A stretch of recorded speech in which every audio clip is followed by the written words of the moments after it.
میگم یه وقتایی نیاز داره که یه دونه از اینا خودمون رو مهمون کنیم تا فصل توت فرنگی دلبر تموم نشده بریم با هم درستش کنیم.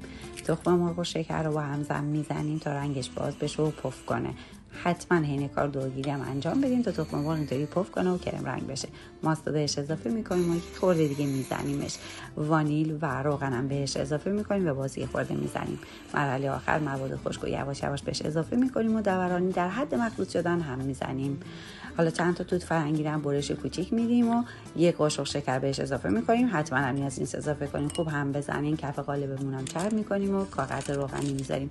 2/3 از مواد کیک رو داخلش می‌ریزیم و بعد توت فرنگی رو بینش قرار میدیم و خورده مرتبش میکنیم و ما بقیه مواد رو روش میذاریم. میتونید روش رو با هر چیزی که دوست داشتید تزیین کنید. من از چند تا برش توت فرنگی استفاده کردم و خلال پسته میره توی فرز قبل گرم شده. وقتی کاملا خنک شد روش رو با پودر رنگ تزیین کردم.